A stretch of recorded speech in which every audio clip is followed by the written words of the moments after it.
Assalamualaikum warahmatullahi wabarakatuh. Saya Nurul Ufi, koas periode 8 dari Fakultas Kedokteran Gigi Universitas Muhammadiyah Surakarta. Di sini saya akan mencoba memaparkan sebuah kasus, yaitu seorang pasien perempuan berusia 21 tahun datang ke dokter gigi untuk membersihkan karang gigi dan terdapat gusi yang berdarah.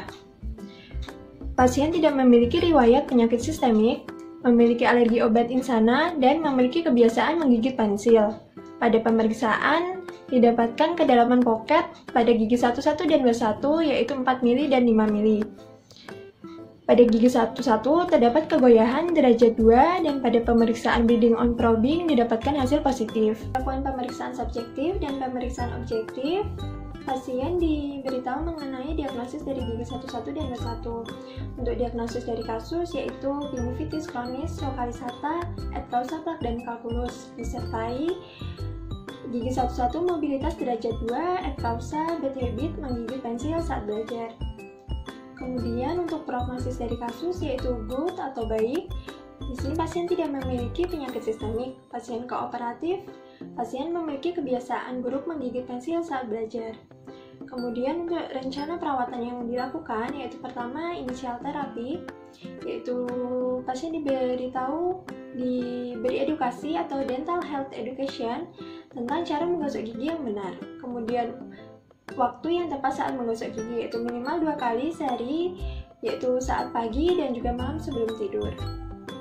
Kemudian pasien juga diedukasi untuk menghilangkan kebiasaan buruk saat menggigit pensil. Nah, dapat dilakukan dengan salah satu caranya yaitu dengan pensil diberikan perasa pahit, misalnya rasa yang tidak disukai pasien. Jadi ketika pasien menggigit, pasien akan tersadar dan tidak mengulangi kebiasaan tersebut.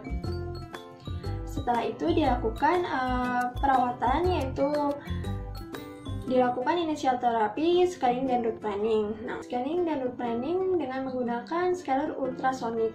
Di sini tip yang digunakan yaitu tip supragingiva, tip subgingiva, dan pada gigi 11 yang mengalami kegoyaan derajat 2 dilakukan fiksasi menggunakan esen komposit. Fiksasi dilakukan dengan gigi tetangga. Setelah itu dilakukan pengecekan traumatic oklusi dengan articulating paper pada gigi 11 dan kontak di bawahnya 31 dan 41. Jika dia traumatic oklusi, maka dilakukan selective grinding. Kemudian jika tidak ada, dilakukan evaluasi yaitu untuk menghilangkan etiologi dari pasien, yaitu kebiasaan buruk menggigit pensil. Selanjutnya yaitu tahapan evaluasi, kemudian dilakukan fase pemeliharaan. Dan dilakukan pengecekan apakah masih terdapat kegoyahan gigi atau tidak. Kemudian dilakukan pengecekan oral hygiene index dari pasien, plaque index dari pasien, kemudian dilakukan pengecekan gingival index.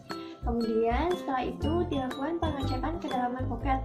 Jika poketnya masih dalam, masih 5 mili, maka dilakukan fase korektif, yaitu kuretase. Setelah itu dilakukan maintenance. Nah, pada fase pemeliharaan dijelaskan kepada pasien mengenai etiologi, kemudian dilakukan kontrol setelah perawatan, kemudian kontrol berkala, kemudian pasien diberi edukasi untuk menjaga oral hygiene index. Selanjutnya, saya akan mensimulasikan tahapan kuretase gingiva. Pasien diminta menandatangani informed consent. Setelah itu, pasien dipersilakan duduk ke kursi gigi.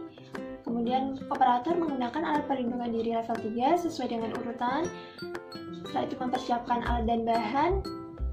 Kemudian memposisikan pasien. Nah, untuk posisi pasien yaitu pasien duduk di kursi gigi, kemudian untuk rahang atas semisupen, dan rongga mulut pasien sejajar dengan bahu operator. Kemudian posisi operator berada di samping kanan dari pasien. Untuk alat dan bahan yang digunakan, di sini ada alat diagnostik set yang terdiri dari kaca mulut, pinset, eskavator, dan sonde.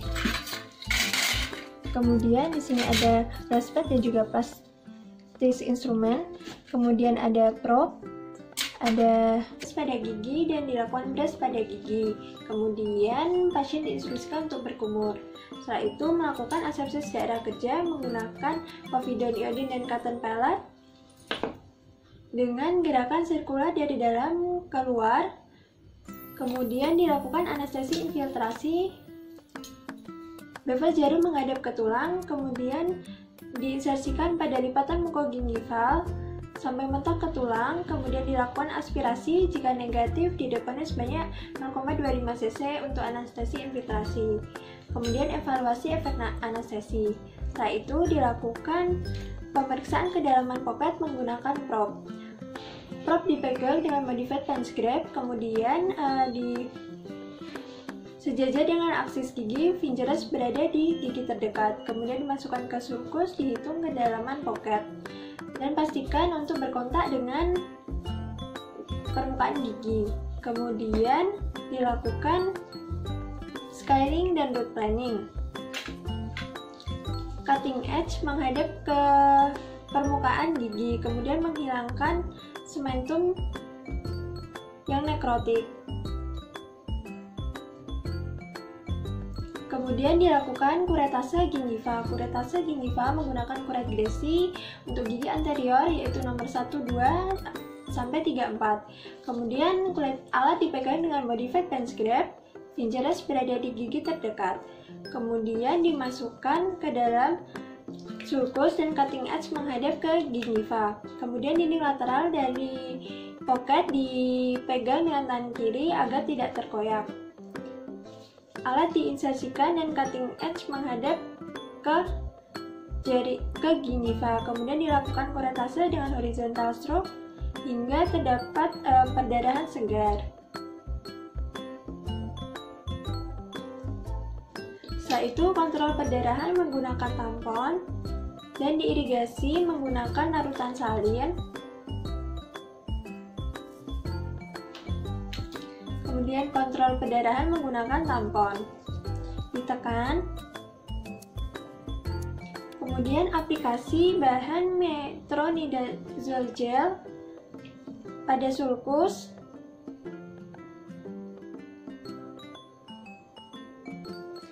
Setelah itu manipulasi bahan kupek yaitu yang terdiri dari besi dan katalis di atas gelas PET dengan bantuan spatula, bisa dengan spatula berbahan kayu, dimanipulasi hingga homogen.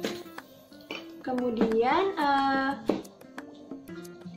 sunscreen dibasahi dengan vaselin atau iod agar tidak lengket, grease. Kemudian diadaptasikan pada gigi yang telah dilakukan kuretase. Pastikan tidak menyentuh dari vestibulum karena akan dapat menyebabkan lepas. Kemudian menutup daerah yang sudah dilakukan kuretase gingiva. Kemudian dilakukan masker trimming dengan cara menarik bibir pasien, kemudian dilakukan masker trimming. Setelah itu dibersihkan ekses-ekses. Setelah perawatan, pasien diberikan medikasi. Medikasi dapat berupa analgesik yang dapat menggunakan asam mefenamat 500 mg yang diminum jika pasien merasakan sakit. Kemudian diberikan edukasi setelah perawatan dengan minum obat sesuai dengan petunjuk yang telah diberikan dokter. Kemudian kontrol 1 minggu setelah perawatan. Kemudian tetap menjaga kebersihan rongga mulut untuk menjaga oral hygiene index dengan cara menggosok gigi minimal 2 kali sehari, saat pagi dan juga malam sebelum tidur. Kemudian jika kupek lepas sebelum 3 hari, segera menghubungi dokter. Setelah itu melakukan kontrol berkala. Sekian untuk pemaparan dari kasus. Terima kasih. Wassalamualaikum warahmatullahi wabarakatuh.